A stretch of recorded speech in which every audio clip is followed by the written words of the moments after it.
Meus amados irmãos, a graça e a paz de Jesus Cristo, nosso Mestre, Salvador, Rei dos Reis. Mais uma vez, estamos juntos no nosso culto coletivo, hoje, domingo 24 de maio de 2020. Nós estamos reunidos para adorar ao Senhor, como sempre. A razão, motivo do nosso culto é Jesus Cristo. Sem Ele ressuscitado, não haveria razão para estarmos aqui cultuando, celebrando a Deus. Louvado seja Deus que nos dá essa viva esperança em Jesus, para que a gente o cultue tendo convicção de que Ele vai voltar, vai nos conduzir à eternidade mediante Jesus Cristo.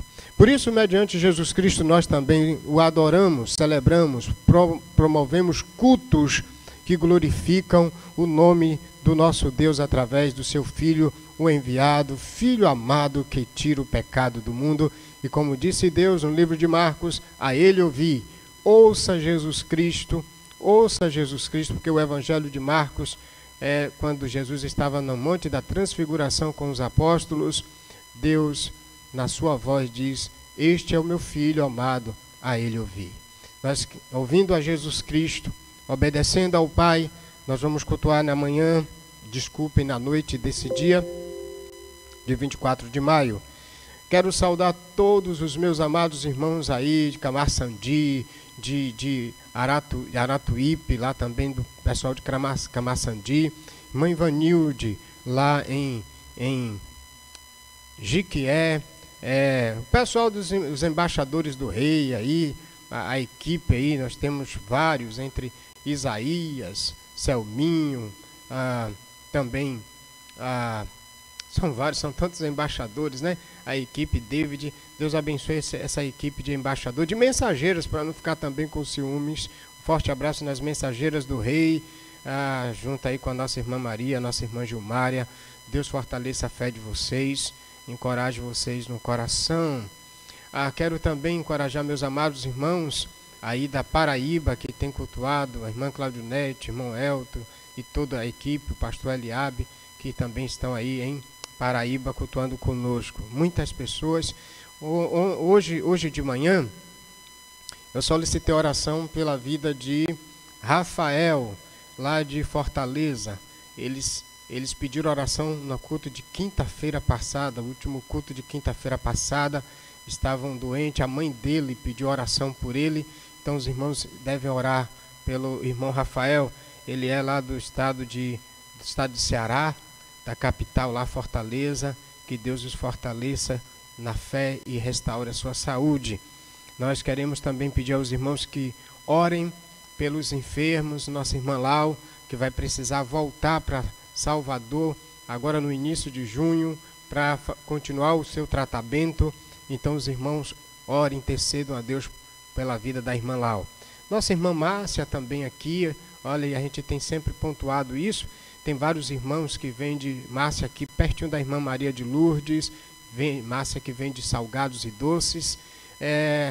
Eu tenho pontuado aqui e quero lembrar isso aos irmãos, dê preferência aos irmãos que estão vendendo materiais nesse período de pandemia.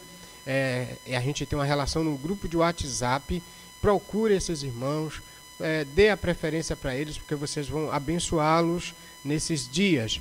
Se você souber também de irmãos que estão precisando de trabalho, você tem de repente alguma informação, procura a equipe aí no grupo de WhatsApp, informe isso lá, vai ajudar de repente um irmão que quer trabalhar em uma área doméstica, em prestação de serviço. Isso é muito importante. Inclusive esses dias nós temos um irmão que está procurando trabalho na área de serviços gerais. Se você souber, lá no grupo de Zap, a equipe deve nos informar isso, tá bom? Chamada de vídeo não deixa de fazer para pastoreamento mútuo, para o discipulado também. O culto em família não deixa de fazer. Nós temos nosso relógio de oração de 6 até o horário também de 10 da noite, de 6 da manhã a 10 da noite. Temos um rodízio fantástico de oração. Continue orando, tenho visto muitos testemunhos dos irmãos em relação à vida de oração, a melhoria nesse aspecto aí. Deus seja louvado. Nós vamos cultuá-lo nesse instante, agora intercedendo, orando ao Senhor, pedindo a Ele graça e misericórdia sobre esse culto. Quero então fazer essa oração intercessória inicialmente, pedindo a Deus que nos dê a capacidade de cultuá-lo através de Cristo. Pai, obrigado. Nesta noite estamos aqui mais uma vez, celebrando o teu nome, glorificando a tua presença através de Jesus, entrando na tua presença por intermédio do sacrifício de Cristo. Receba o culto dos teus filhos, do teu povo na noite desse dia, e o teu nome seja glorificado. Em o nome de Jesus, nós oramos a ti, Pai Santo. Amém. Amém. Nosso irmão Genilson, ele vai prosseguir nos conduzindo nessa liturgia ainda pela manhã, pela noite. Graça e paz, meus irmãos. Que bom que nós estamos aqui mais uma vez, juntos e reunidos em um só propósito de adorar e exaltar o nome do nosso Deus.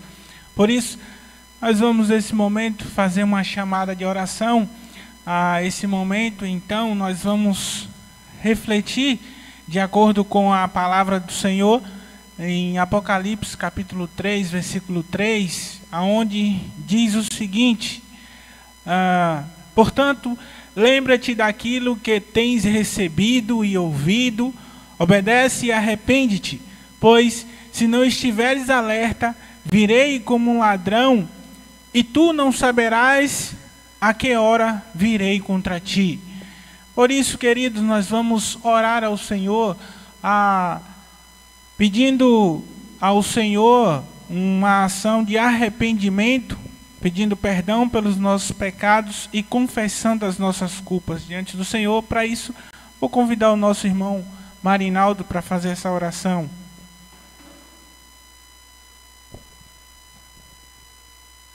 A graça e paz para todos.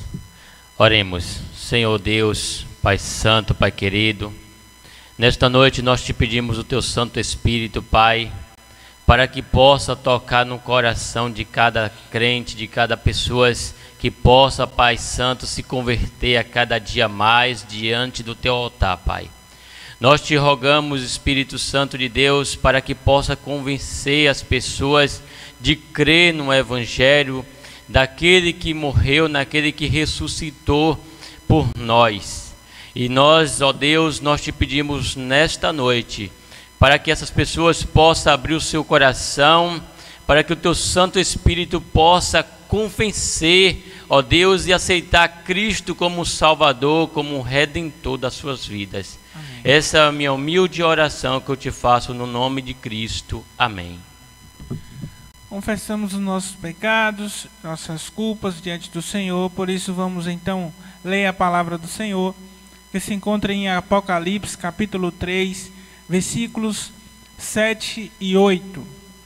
Vamos lê-lo com atenção.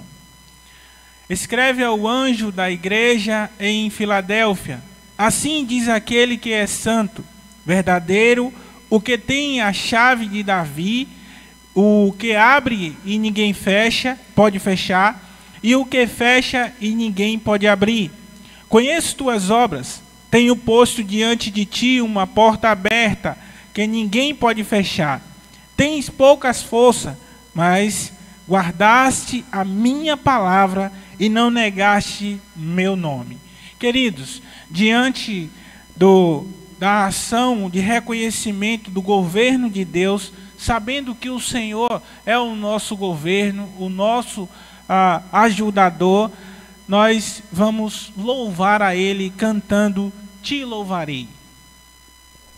Louvemos ao Senhor com mais esse cântico de adoração a Deus, com nossas vozes e nossos corações. Louvemos a Deus nesse momento.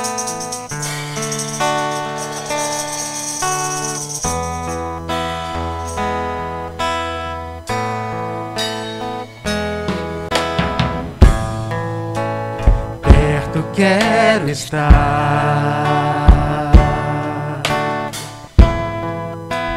junto aos teus pés,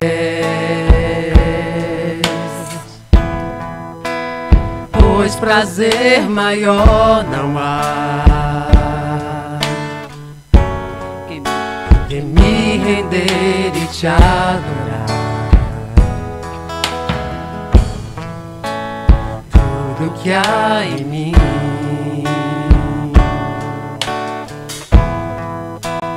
Quero te ofertar,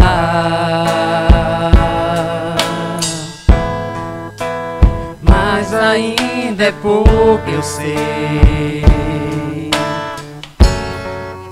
se comparado ao que eu ganhei. Não sou apenas servo, teu amigo me tornei.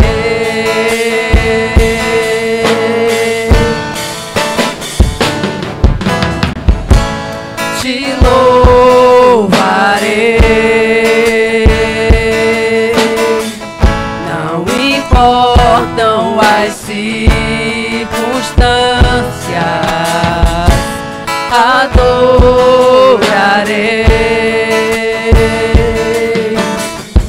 somente a ti, Jesus.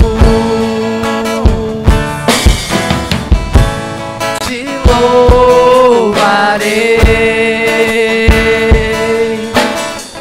não importam as circunstâncias,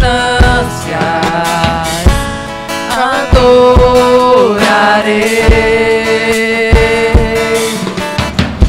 somente a ti, Jesus. Somente a ti, Jesus. Somente a ti, Jesus.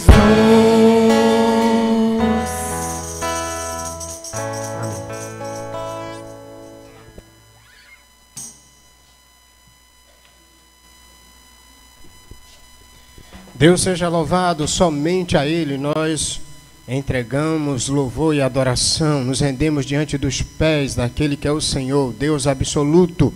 E como diz o próprio texto de hoje que vamos ler, Ele é aquele que abre e fecha, é aquele que tem autoridade, poder, controle sobre a sua igreja.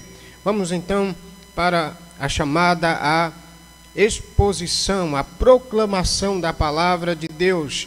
E, na verdade, eu quero também fazer a leitura do texto que nos chama a entender isso.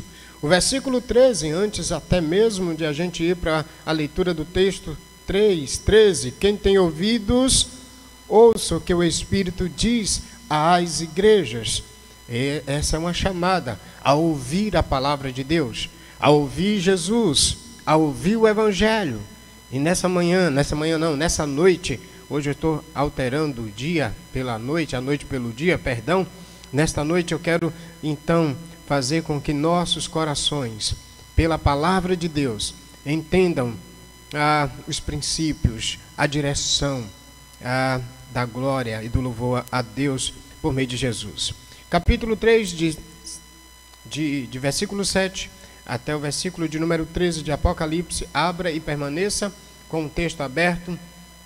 Também fazendo aquilo que sempre nós temos orientado os irmãos a fazerem, anotarem, registrarem com papel, caneta na mão, assentado onde você está em sua casa, ou quem sabe no seu local de trabalho, no momento de folga agora, você pode fazer isso, acompanhar e louvar a Deus conosco. Vamos então ouvir a palavra de Deus no versículo de número 7 do capítulo 3, de 7 a 13. Escreve ao anjo da igreja em Filadélfia: assim diz aquele que é santo, verdadeiro, o que tem a chave de Davi, o que abre e ninguém fecha, o que abre ninguém pode fechar, e o que fecha ninguém pode abrir. Conheço tuas obras, tenho posto diante de ti uma porta aberta que ninguém pode fechar. Tens pouca força, mas guardaste a minha palavra e não negaste o meu nome. Farei aos da sinagoga de Satanás, aos que se dizem judeus e não são, mas mentem. Sim, farei que venham adorar prostrados aos teus pés e saibam que eu te amo. Porque deste atenção à minha exortação, à perseverança. Eu também te guardarei da hora da provação que virá sobre o mundo inteiro, para pôr à prova os que habitam sobre a terra. Venho sem demora. conserva o que tens, para que ninguém tome tua coroa. Farei do vencedor uma coluna no templo do meu Deus, de onde jamais sairá. Escreverei nela o nome do meu Deus, o nome da cidade do meu Deus, a nova Jerusalém que desce do céu da parte de Deus, da parte do meu Deus, e também o meu novo nome. Quem tem ouvidos, ouça o que o Espírito diz às igrejas. Obrigado, Deus, por tua palavra. Pelo teu Espírito, ajude-nos a entendê-la e que ela encontre espaço em cada um dos nossos corações na noite de hoje. Glorificamos o teu nome, Pai, e queremos o controle de Jesus em nossas vidas. Ele tem autoridade sobre a sua igreja, e como igreja dele, povo remido por ele, nós entendemos que ele é que nos comanda. Ele é que tem autoridade e controla o seu povo em qualquer dia e em qualquer circunstância, inclusive nesses dias. A ele seja a honra e a glória, em nome de Jesus. Amém. Queridos, estamos na exposição do livro de Apocalipse e vimos dias passados, exatamente nessa sequência de exposição. Nossa igreja tem o hábito de pregar livros inteiros, capítulo após capítulo. Estamos fazendo isso em outros dias, você que tem nos acompanhado pelo canal e tem observado que nós não pulamos textos, nem capítulos, mas pregamos um livro inteiro, domingo após domingo, quinta após quinta, terça após terça, na sequência até o término, para entendermos todo o desígnio de Deus no propósito daquele livro dentro da revelação progressiva. Hoje, a gente vai continuar Apocalipse 3 nesse aspecto de 7 até 13. Semana passada, domingo último passado, de 1 a 6 do capítulo 3, nós vimos Cristo aprecia mortos e vivos na igreja e os encoraja com alertas e promessas. Foi a carta dirigida à igreja de Sardes. Vimos que ele encontra uma igreja morta, uma igreja que, embora apresentasse que estava viva, mas ela estava morta. Nesse cenário, então, entendemos que ele controla a igreja plenamente fiel, como a gente vai ver a de hoje, a igreja de Filadélfia. Na verdade, das 7 igrejas, nós temos apenas 2 fiéis. Nós vimos, então, que a primeira igreja que foi apresentada fiel, de 8 a 11 do capítulo 2, foi a de Esmirna. Hoje, a segunda igreja que apresenta-se no cenário das 7 igrejas da Ásia, fiel, é a igreja de Filadélfia. Então, a igreja fiel, ele encoraja, mostrando as promessas, dando também advertência de encorajamento. Mas a igreja que está morta, embora presente, está viva, ele encoraja o arrependimento. Que Senhor maravilhoso! Isso é misericórdia. Vimos então que a estrutura do livro de Apocalipse é fantástica nesse cenário, porque primeiro ele mostra, ele é revelado, Cristo é revelado com autoridade, Senhor sobre tudo e todos, exaltado, com vários títulos e características de um Senhor de poder e de glória dado pelo Pai. Por isso que Deus faz questão de revelar as 7 igrejas num cenário de perseguição, num contexto de muita tribulação. Quem está no controle é Jesus, e você não pode esquecer disso, a gente nunca pode esquecer disso. Às vezes, em meio, inclusive, nesses dias de pandemia, você pode estar perdido. Eu quero chamar agora o seu coração para o altar. Eu quero chamar, então, o seu coração para o Senhor. Ele é o controle, Ele está no controle. Não é a pandemia, não é a economia fracassada que está no controle. Para esses dias, como para os dias das 7 igrejas da Ásia, é o Senhor mostrando e revelando-se para nós também. Eu estou no controle da igreja. E como a gente vê isso? A gente vê isso, ele mostrando que ele está no controle, no meio dos candelabros, que significa a igreja, conforme 1:20. Mas ao mesmo tempo, também ele está com as 7 estrelas na sua mão. Ele tem um controle dos líderes, que são os pastores, conforme também capítulo 1, versículo 20, capítulo 2, versículo 1. Portanto, esse livro de Apocalipse foi escrito para mostrar que quem controla o universo e a vida da igreja é o Senhor. Mas segundo ele mostra que Jesus, sendo o Senhor exaltado, glorificado pelo Pai, e assim ele está sendo revelado no contexto da igreja perseguida. Ele mostra também no livro de Apocalipse que Deus ele vem trazer juiz, agora como Jesus vem como juiz. E antes dele julgar o universo, a partir do capítulo 6, ele está julgando também no meio do candelabros e com os 7 estrelas, que a igreja e pastores nas mãos, ele está trazendo juízo e disciplina à igreja. Isso significa dizer que antes dele trazer juízo ao mundo, primeiro ele traz juízo no seio da sua igreja, para que aqueles que ainda estão sem viver plenamente, como foi o caso da igreja anterior, que foi a igreja de Sardes, embora parecia viva, estava morta. Por que ele faz isso? Pelo ato de graça e de misericórdia. Antes de julgar o universo, no juízo final, ele julga a igreja, chamando-a ao arrependimento. E aí então a gente verifica que o capítulo 1 a capítulo 3, ele, senhorio, com seu senhorio soberano, governando e trazendo juízo sobre as igrejas. Mas a partir do verso capítulo 3, capítulo 4, mostra ele no trono, o cordeiro, e a partir do verso capítulo 6, ele julgando o universo, sentado no trono com o Pai, julgando toda a humanidade, e vai isso até o capítulo de número 21. Mas parte do 21 e 22, a gente volta para o Cristo exaltado, só que agora ele não está mais julgando a igreja. A igreja está com ele, reinando para a glória do Pai. Na noite de hoje, então, baseado nessa pequena introdução, mostrando o percurso de João e como ele quer que pensemos à luz, como queria que as igrejas daqueles dias pensassem. E visse Cristo revelado, exaltado no controle de tudo, trazendo encorajamento e convocando a igreja ao arrependimento, mas julgando também a humanidade. E se apresenta finalmente exaltado.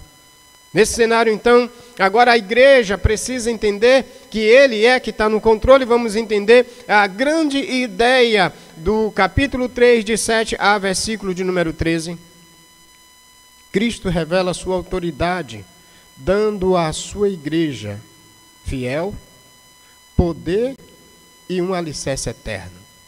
Cristo revela a sua autoridade à igreja fiel, dando-lhe poder e um alicerce eterno. Como é que nós vamos entender isso? Primeiro, olha só como ele se apresenta. É fantástico a forma que ele começa. Ele diz que ele é autoridade, ele é verdadeiro e é santo, mas ele tem a chave que abre e ninguém fecha. A ideia de autoridade, a gente vai discutir, entender isso melhor. Mas quando ele fecha o assunto dessa igreja, ele vai também mostrar que ele vem sem demora, mas ele apresenta algo fantástico. Ele diz que ao vencedor, no verso 12, ele fará no templo do Deus, de Deus, uma coluna. A ideia de coluna é de alicerce. Ele mostra que a autoridade que ele tem, com essa autoridade ele fará com que a igreja fiel esteja com ele, alicerçada para sempre. Ele mostra o seu poder e seu controle sobre a igreja do começo ao final. O que é então que a gente precisa entender antes de a gente partir para o aspecto principal? Ele escreve à igreja, ao anjo da igreja que está em Filadélfia, é a segunda igreja fiel, 100% fiel, mesmo no meio da sinagoga de Satanás, como ele chama lá, a ideia dos judeus, no cenário aqui que a gente vai daqui a pouco compreender. O que é importante a gente agora entender é quando ele escreve esse anjo da igreja, o pastor da igreja que ele tem nas mãos, e a igreja também que ele está no meio dela, no controle de ambos. Ele escreve agora a igreja de Filadélfia. Quero fazer uma pergunta. Onde era essa cidade? Quais eram as características históricas dessa cidade? Eu queria compartilhar porque a história também da cidade reflete no viver da igreja nesse momento. Os aspectos históricos desta cidade, Jesus traz quando ele se apresenta, da forma como ele se apresenta e da forma como ele vai atuar sobre a igreja, era a forma como a cidade tinha uma história, um sinal de contexto. Então, inclusive aqui, serve para a gente entender. O contexto não é para que se altere a doutrina ou o princípio. O contexto é para que você compreenda a doutrina e o princípio que está sendo apresentado. A história da cidade de Filadélfia. Essa cidade foi fundada por colonos provenientes de Pérgamo sob o reinado de Átalo II, nos anos de 159 a 138 a.C. A principal rota do correio imperial de Roma para o Oriente, a cidade de Filadélfia, ela era a principal rota. E aqui, também chamada de Porta do Oriente, acesso para o Oriente. A cidade de Filadélfia fora fundada para ser uma porta aberta de divulgação da cultura do idioma da Grécia na Ásia. Então, na verdade, ela é uma porta aberta para espalhar, difundir, exalar a cultura grega por toda a Ásia. Átalo, ele criou a cidade para ser embaixadora da cultura helênica, da cultura grega, ou seja, missionária da filosofia grega. Então, logo aqui a gente vai entender um pouco essa ideia quando Jesus se apresenta como a porta que ele abre e ninguém fecha, e a porta que ele fecha ninguém abre, mostrando a ideia da autoridade em relação a esse cenário. Mas Cristo diz para essa igreja que essa cidade, a igreja que está nessa cidade, e que a cidade ela tinha sido criada pelo seu rei, como uma porta aberta para espalhar a cultura e a filosofia grega. E Cristo então diz para a igreja que ele colocou uma porta aberta diante dela para proclamar não a cultura grega, mas o evangelho da salvação. Nós vamos entender um pouquinho daqui a pouco. O papel da igreja não é exalar a cultura local, mas o papel da igreja de Cristo, como a autoridade dele, e recebida por ele a autoridade, é de proclamar. A igreja é uma porta aberta de Jesus para anunciar o evangelho, a graça de Deus. Sabe qual é a minha tristeza? É que em vez em quando a gente vê a igreja sendo difundidora de tudo, menos do evangelho. Às vezes a igreja está sendo difundidora da cultura, às vezes a igreja está sendo difundidora dos projetos sociais. Mas a pergunta, será que esse foi o chamado de Cristo para nós? Isso já vale como pergunta aplicativa para mais adiante.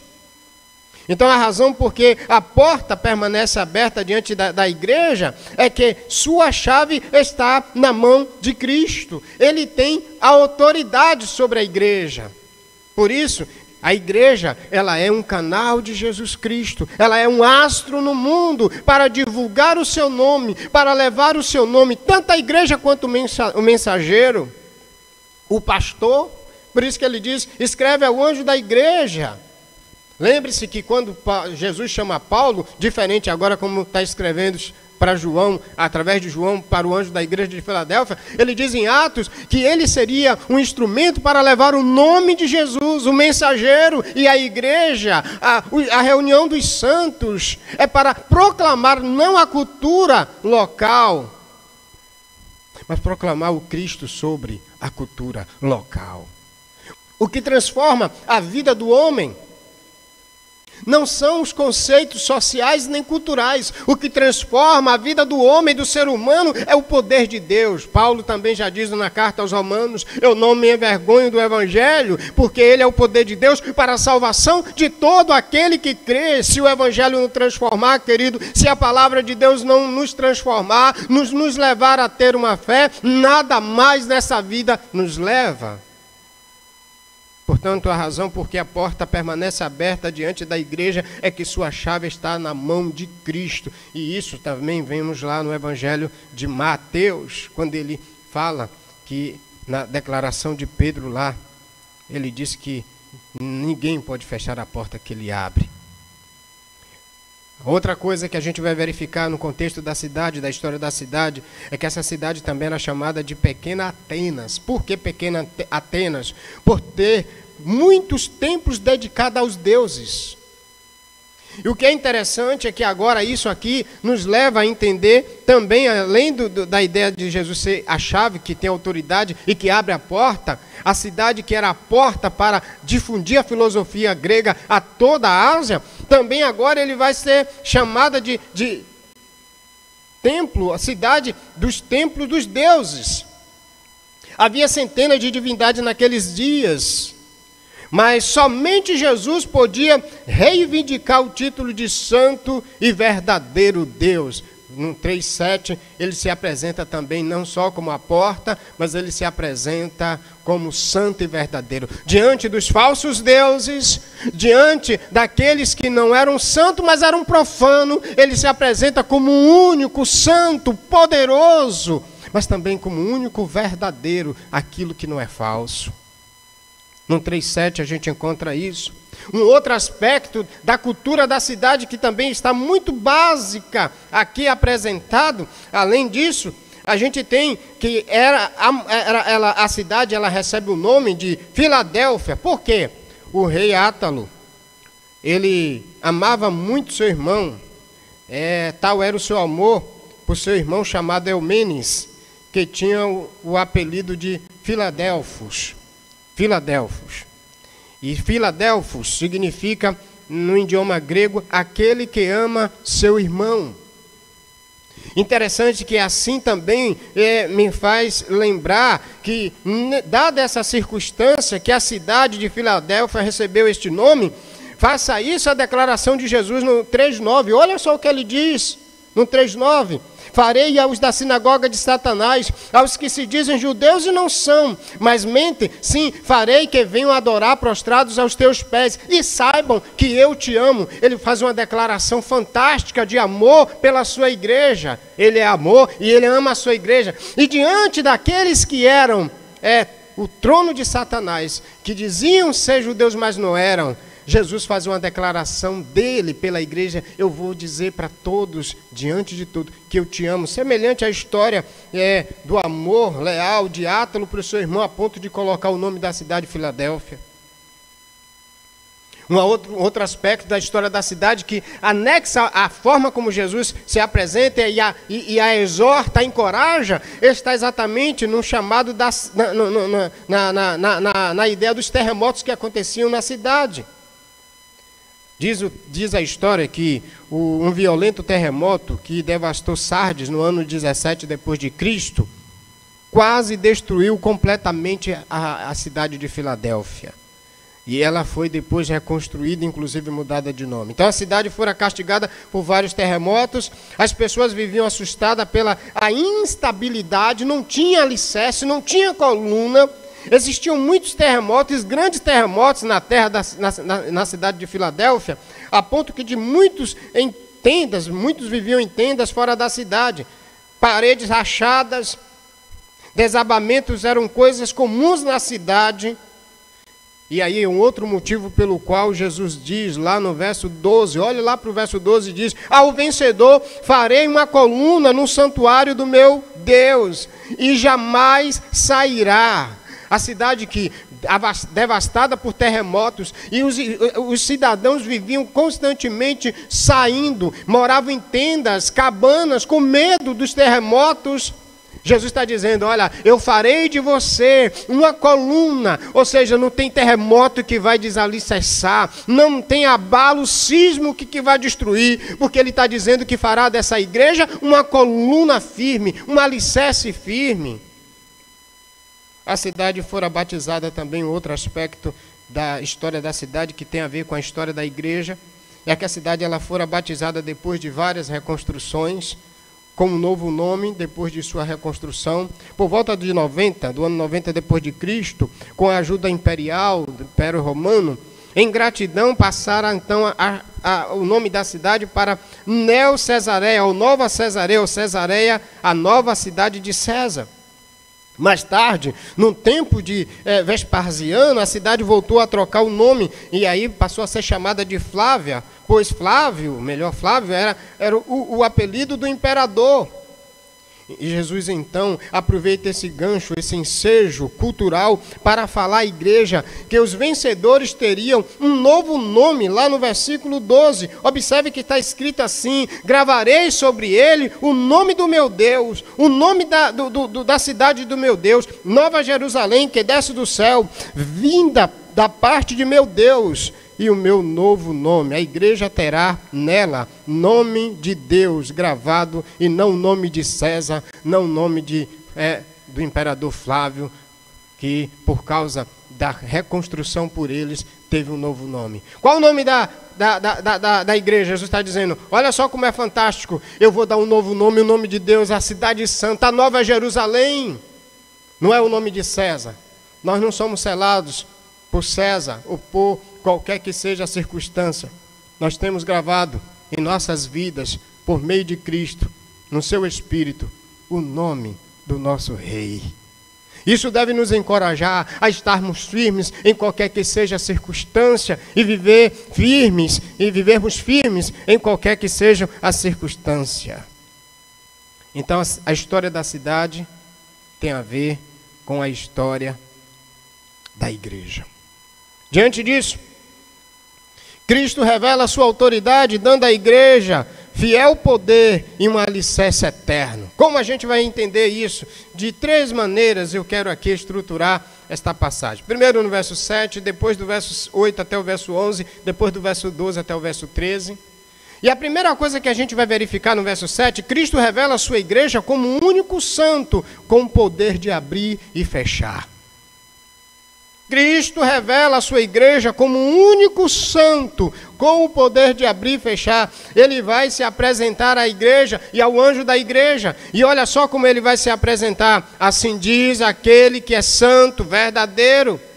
E quando ele está falando aquele que é santo e verdadeiro, ele está se referindo ao oposto daquilo que é frágil, que é incerto. Havia centenas de deuses naqueles dias. Mas somente Jesus podia reivindicar o título de santo e verdadeiro, fiel, único. Mas em seguida, ele traz também uma outra característica, o que tem a chave de Davi. Denota poder e autoridade, tem um poder de abrir e tem um poder de fechar. O que é interessante, irmãos, é que aqui ele está denotando a sua autoridade. Onde é que a gente vai encontrar o fundamento e o princípio desse pensamento de abrir e fechar? Eu queria trazer para você a história, está lá no capítulo 22 de Isaías. O que está por trás dessa ideia de Cristo tendo a chave de Davi, que abre e ninguém fecha, que fecha e ninguém abre.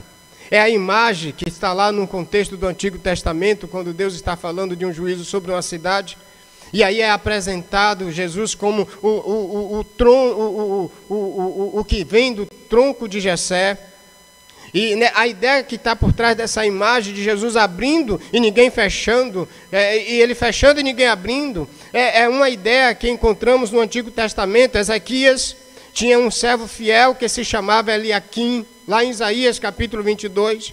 E este Eliaquim tinha a chave da casa do rei. Era o único que podia abrir a porta para os que desejavam ver o rei.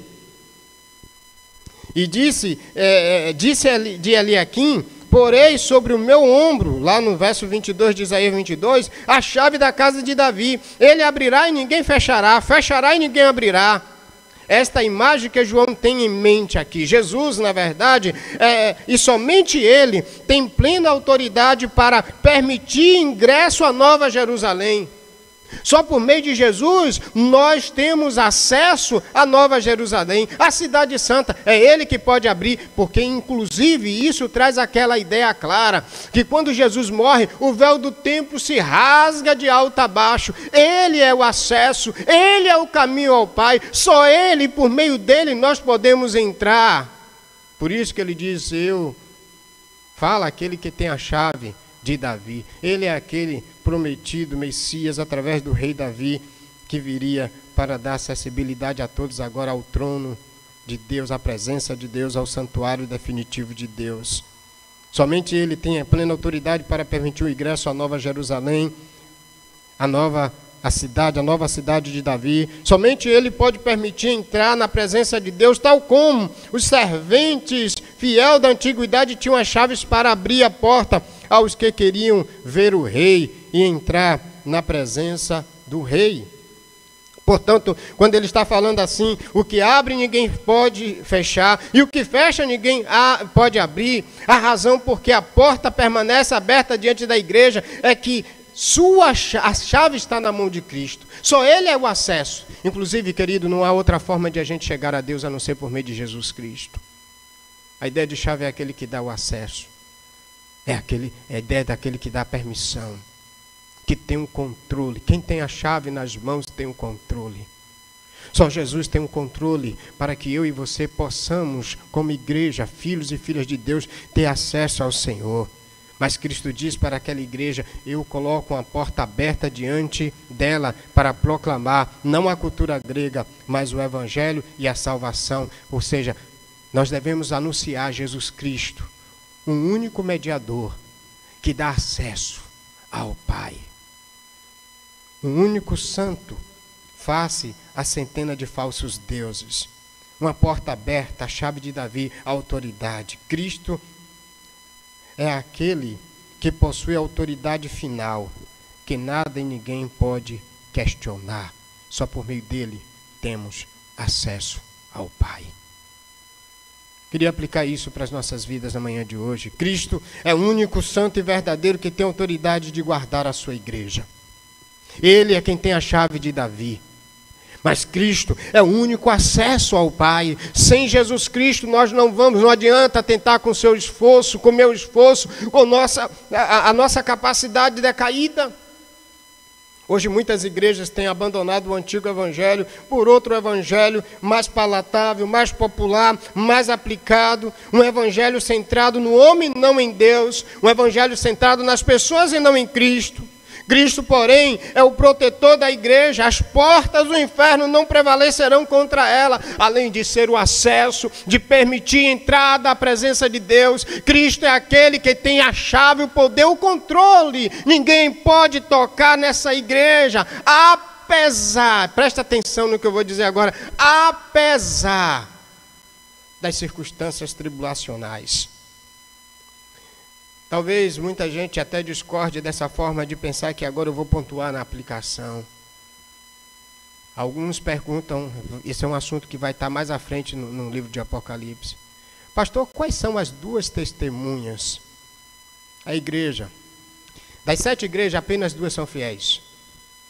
Lá, quando vai se falar das 2 testemunhas fiéis que não se corromperam, mesmo debaixo de um perigo do trono de Satanás está lá, essas 2 igrejas, a igreja de Filadélfia, mas também no capítulo 2, a igreja de Esmirna, de 8 até o 11 do capítulo 2, são 2 igrejas que mesmo diante de toda a devastação, tem uma coisa que é apresentada nessa igreja, essa porta aberta, que o inferno não prevalecerá contra ela, ainda que ela seja torturada, morta durante o período da tribulação, porque é incrível. Mas são as 2 igrejas que estão no cenário de tribulação e que Deus as preserva. Observe comigo que é isso que vai estar acontecendo agora, no capítulo de número 3, a gente vai encontrar que essa igreja ela foi preservada, embora esteja passando uma situação difícil lá no cenário de tribulação. E segundo o texto 9 e 10, o Senhor vai poupá-la e vai preservá-la, principalmente o versículo de número 10. Porque deste atenção à minha exortação e à perseverança, eu também te guardarei na hora da provação, que virá sobre o mundo inteiro. Então está dizendo que essa igreja, ela de alguma maneira mostra ela atuando no cenário de tribulação e que Deus a preservaria. Lá também no capítulo 2, a gente vai encontrar que a igreja de Esmirna, ela está no cenário de uma grande tribulação e o Senhor a poupa no verso 9 e no verso 10, principalmente o versículo de número 10, quando diz: não temos o que há de sofrer, o diabo há de colocar alguns de vós na prisão, para que sejais provados, e passareis por uma tribulação de 10 dias, ser fiel até a morte, eu te darei a coroa da vida. O Senhor vai poupá-la num contexto de uma tribulação, semelhante à situação aqui da igreja de Pérgamo.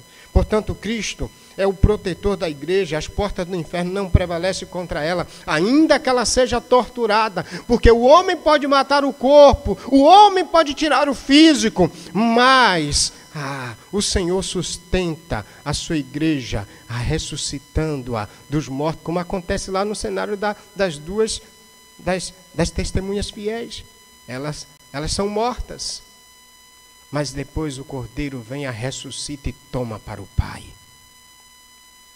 Quero então dizer que Cristo é o muro de fogo ao redor da sua igreja. Cristo é aquele que guarda. A igreja é o povo selado de Deus. O maligno, nem seus terríveis agentes podem tocar na igreja de Cristo. Ela está segura nas mãos do Senhor. E nesses dias isso é importante para nós, como foi importante para a igreja de Filadélfia, num cenário onde a sinagoga de Satanás está atuando. Cristo, Ele está no controle e no comando da sua igreja, querido. Jesus tem nas suas mãos toda a autoridade. Quem tem a chave tem a autoridade. Jesus tem não apenas a chave da morte e do inferno, mas Ele tem também a chave de Davi. A chave de Davi. O segundo aspecto que a gente vai entender agora é do verso de número 8 até o verso de número 11. Cristo anuncia a sua igreja fiel autoridade sobre o inimigo e preservação face à tribulação. Anote, de 8 a 11, Cristo anuncia a sua igreja fiel autoridade sobre o inimigo e preservação face à tribulação. Como nós vemos a autoridade sobre o inimigo e a autoridade sobre o inimigo e preservação face à tribulação? Primeiro, ele vai mostrar que ele dá autoridade no verso 8, conheça as tuas obras. A igreja fiel, Cristo no meio dela, conhece as suas obras. E ele diz: tenho posto diante de ti uma porta aberta que ninguém pode fechar. É a ideia de transferência de autoridade. Ele tem posto uma porta aberta que ninguém pode fechar. Assim como ele é aquele que tem a chave de Davi, ele está dizendo: eu também ponho diante de ti uma porta aberta. Eu te dou autoridade para caminhar e proclamar o Evangelho. Igreja de Cristo tem autoridade para proclamar. É isso que a gente vê quando Jesus ressuscita e se apresenta aos apóstolos. Ele diz: foi-me dado todo o poder, exousia, no céu e na terra. E agora ele chama os discípulos e os envia, dizendo: agora vão, anunciem, proclame às nações. Ele preenche a autoridade na vida dos discípulos. Ele recebe do Pai e ele transmite aos discípulos. Isso acontece também em Atos 1:8, recebereis poder ao descer sobre vós o Espírito Santo. Cristo é aquele que tem autoridade e aquele que transfere autoridade para a sua igreja em circunstâncias opostas, para que ela a proclame o seu nome, o anuncie. Então veja que Cristo anuncia a sua igreja fiel autoridade, ele transmite, ele dá autoridade. E agora o que é interessante é que essa autoridade é num cenário de uma igreja fraca, talvez socialmente, talvez financeiramente aqui, mas tem pouca força. Interessante que as duas igrejas fiéis, uma ela tem pouca força, como é o caso aqui, mas a igreja cá também do capítulo 2, a igreja de Esmirna, ele vai dizer que ela é uma igreja, embora pobre, mas era rica. A segunda igreja fiel das 7, ela é uma igreja fraca, mas Jesus diz que ela é forte. Isso é fantástico. Tens pouca força, mas guardaste a minha palavra, não negaste meu nome. Inclusive no cenário da linha progressiva do pensamento de João, quem é que está morrendo e por causa de quê? Os fiéis, por causa da palavra de Deus e do testemunho. Está lá em 1:9, está lá em 6:9, 6:10. Os fiéis estão morrendo por causa da palavra, estão perdendo o corpo físico, mas vão receber um corpo incorruptível por causa da fidelidade à palavra e por causa da fidelidade ao Cordeiro. Mesmo sendo fraca, e aqui, irmãos, a gente precisa já entender algo fantástico. O que faz da igreja forte não é a sua condição financeira, não é a sua estrutura templar de edifício. O que faz de uma igreja forte é a autoridade que Cristo dá para ela. É quando ela o representa dignamente, poderosamente, ela é forte. Porque ela representa o Cordeiro, não é por causa da quantidade de membros, meus amados. Não é por causa da história de 200, 300 anos. Hoje em dia a gente verifica muitos crentes vomitando, arrotando arrogância. Por causa da história milenar, a história centenária. Não é a sua história centenária, querido, que lhe dá autoridade. Igreja Batista Nova Aliança não é o tempo de permanência que ela tem aqui, é a vida dela no altar de Cristo, é Cristo controlando, é isso que dá autoridade à igreja. Uma igreja que representa Cristo fielmente, isso é que significa autoridade. Então ele diz, olha, embora tendo poucas forças, guardaste a minha palavra. Talvez o cenário aqui está exatamente no cenário do contexto do processo da fragilidade social e financeira. Era uma igreja que, por causa dos confiscos dos bens, era um período de perseguição. Os membros não tinham tantas condições. Mas ela é forte por causa da autoridade de Cristo. E assim como ele é aquele que tem a chave de Davi, ele diz, tem um posto diante de ti, uma porta aberta que ninguém pode fechar. É uma transferência de autoridade para a igreja. E agora ele vai dar autoridade à igreja para, diante do inimigo, ela ter poder e força. Inclusive é isso que está acontecendo lá nas duas testemunhas. Mesmo o inimigo se levantando lá, a gente vai ver isso no capítulo mais bem para frente lá, a gente vai encontrar que a igreja ela tem autoridade. Depois ela é morta por causa da fidelidade. Mas depois o Cordeiro e Deus a toma para si. Irmãos, vale a pena ser fiel, não importando a circunstância. O Senhor protege os fiéis e guarda aqueles que de fato têm a fidelidade à sua palavra e ao nome de Cristo. Farei aos da sinagoga de Satanás, aos que se dizem judeus e não são, mas mentem. Ele está aqui falando provavelmente de uma porção judaica que tinha abandonado os fundamentos de Cristo. E nesse cenário, nesse contexto do trono de Satanás, da sinagoga de Satanás, do templo que era falso, que não era o verdadeiro, tinha uma igreja verdadeira que tinha uma porta aberta por Cristo. Então, igreja verdadeira qual é? É aquela que Cristo passa autoridade, que é fiel ao nome dele. Sim, farei com que venham adorar prostrado aos teus pés e saiba que eu te amo. Ele faz uma declaração à igreja, semelhante àquela declaração que a gente verifica Átalo fazer ao seu irmão, e mediante todos reconhecerem. Por isso que o nome da igreja, o nome da cidade foi colocado como Filadélfia. Ele faz a declaração de amor, de sincero pela sua igreja.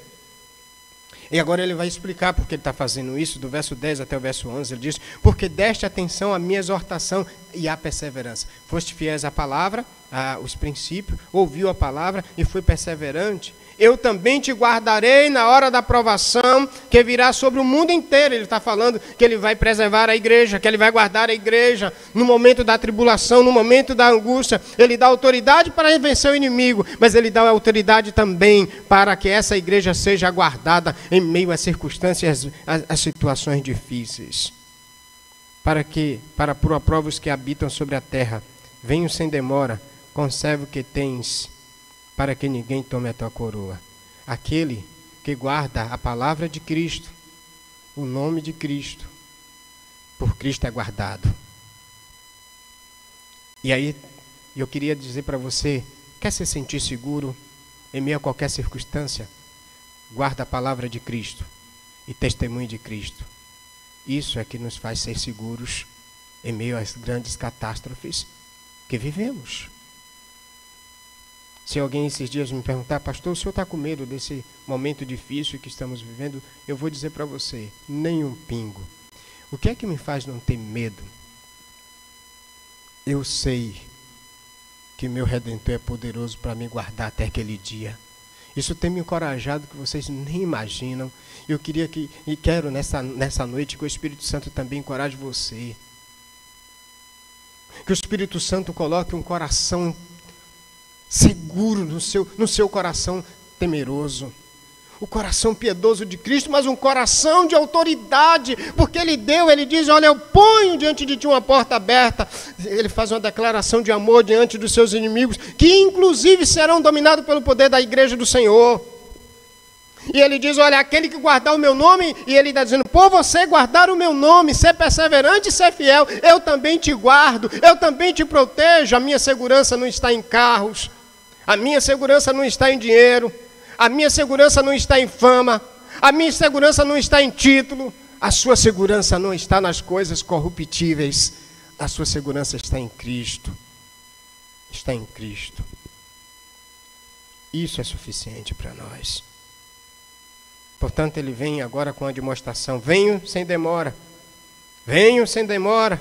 Conserve o que tens, para que ninguém tome a tua coroa. No Novo Testamento, a vinda de Cristo tem dois significados. Primeiro, significa uma advertência para os despreocupados, para os infiéis.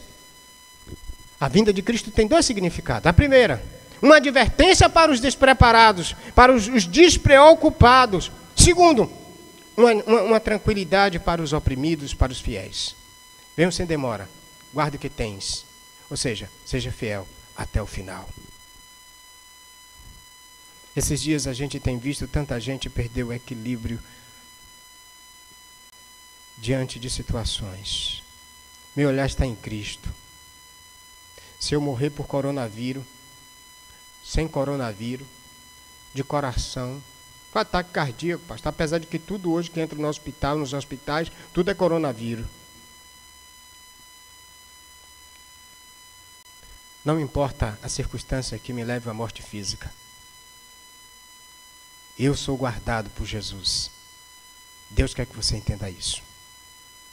Para uma igreja sem forças aos olhos do mundo, Jesus parabeniza pela sua fidelidade. Isso agora traz a aplicação para os nossos dias.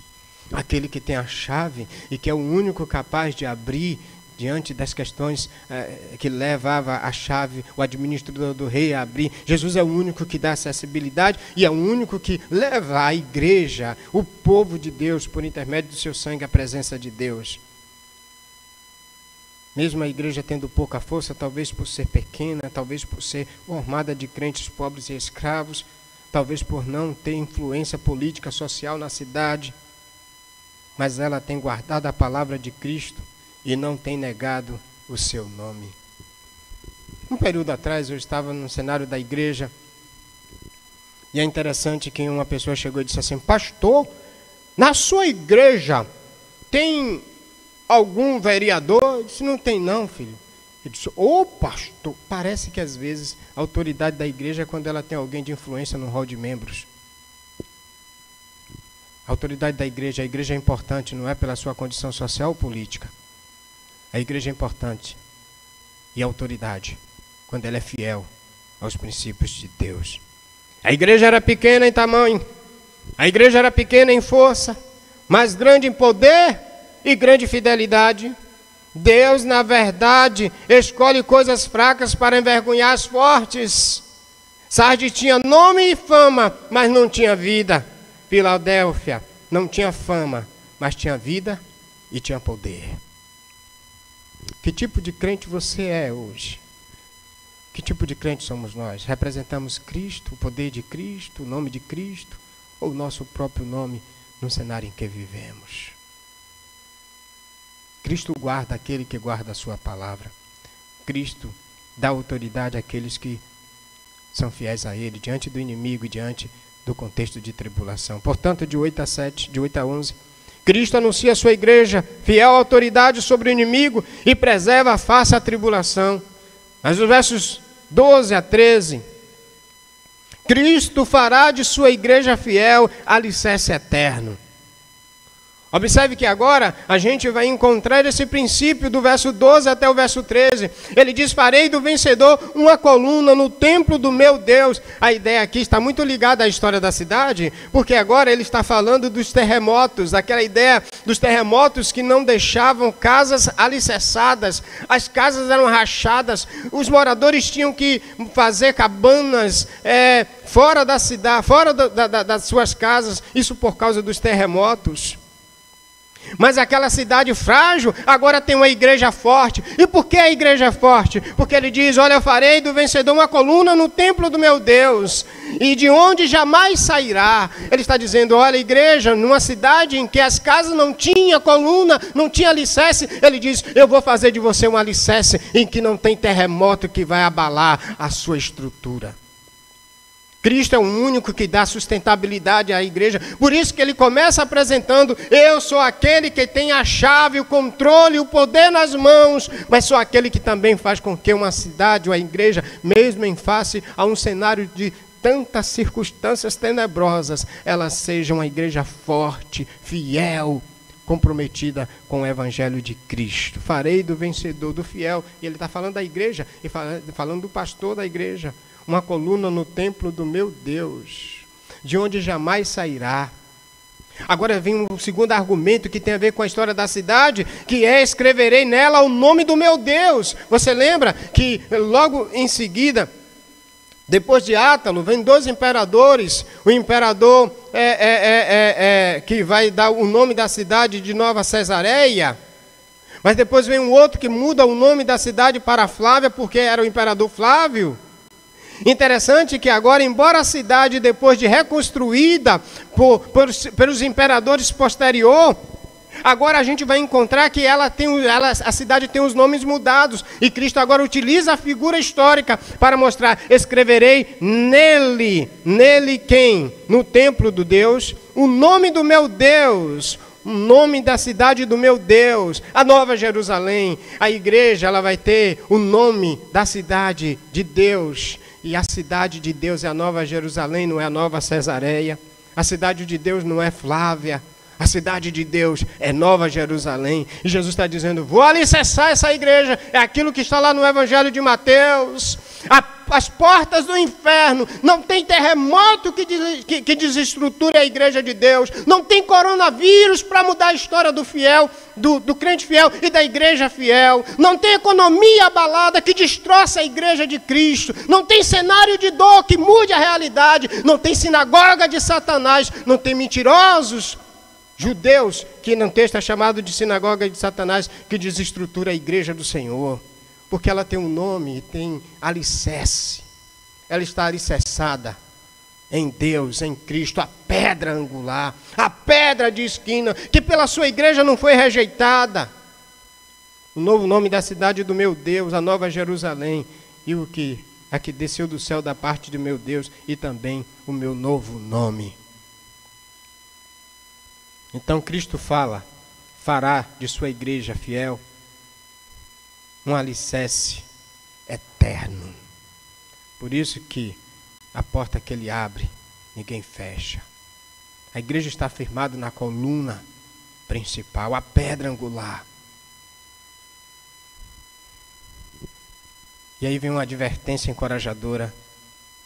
Quem tem ouvidos ouça. Essa igreja ouvia plenamente a exortação, por isso que ele diz, guardaste a minha palavra, porque deste atenção à minha exortação e à minha perseverança, no verso 10.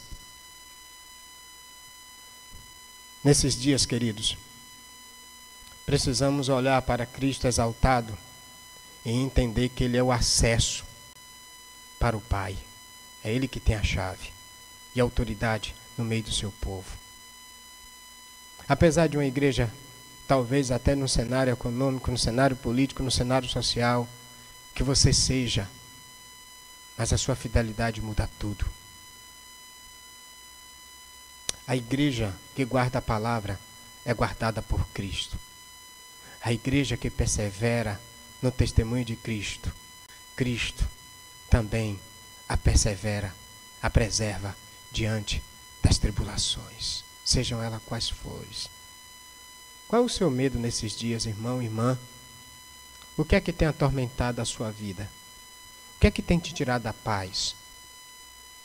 Cristo fez de você um crente alicerçado na coluna do templo do meu Deus, do templo do nosso Deus. Cristo revela a sua autoridade, dando à sua igreja fiel poder e um alicerce eterno.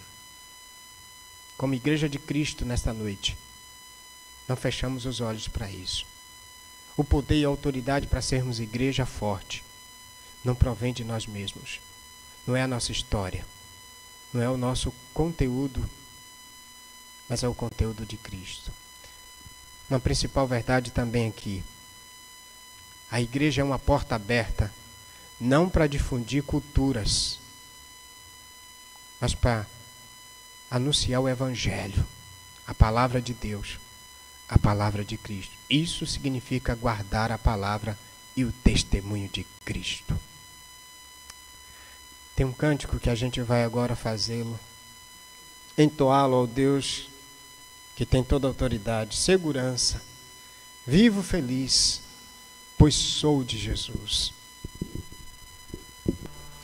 E essa é a nossa felicidade, caros irmãos, é estar na presença do nosso Deus, do nosso Senhor, declarar que vivemos felizes, pois pertencemos a Cristo.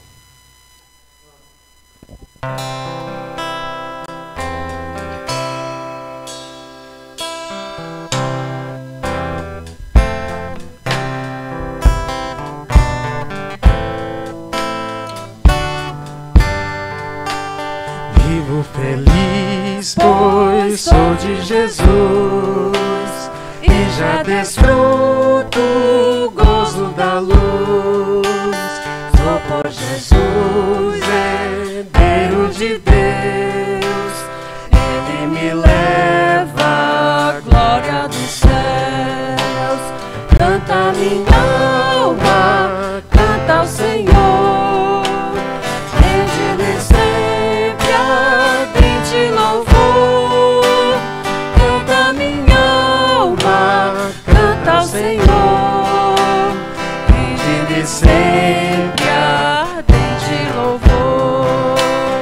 Ao seu amor eu me submeti, e extasiado então me senti. Anjos descendo, trazendo céus, ecos dos céus, a graça de Deus.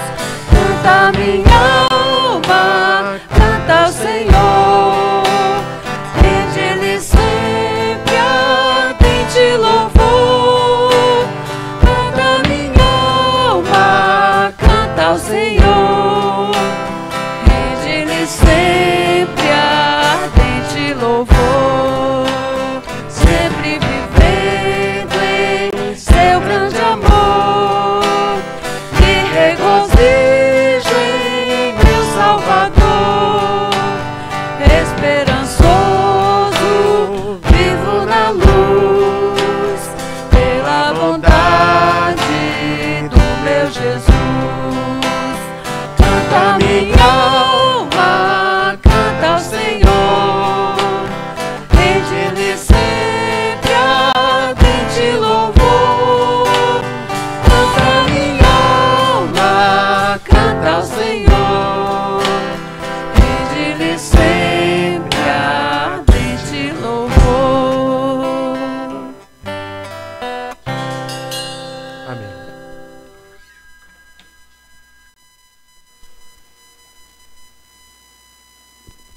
Obrigado, meus irmãos, Marcelo, Gorete, também nosso irmão Wellington. Queridos, nós vamos orar agradecendo a Deus por Ele nos firmar com a coluna nele e através dele, com a autoridade dele, proclamarmos esse Evangelho. O proclame Jesus. Ele deu autoridade à igreja em dias de pandemia, em dias sem pandemia, em dias de lutas e provações, de perdas e de fracassos aparentes, mas com a autoridade de Cristo, nada está perdido. Tudo está no controle dele. Senhor, obrigado por conduzir tua igreja e o teu povo em meio a lutas e provações. Levaste assim a tua igreja no passado. Foi assim em Atos, foi assim com o povo no deserto, foi assim com as 7 igrejas na Ásia Menor e as demais que naquele contexto atuavam.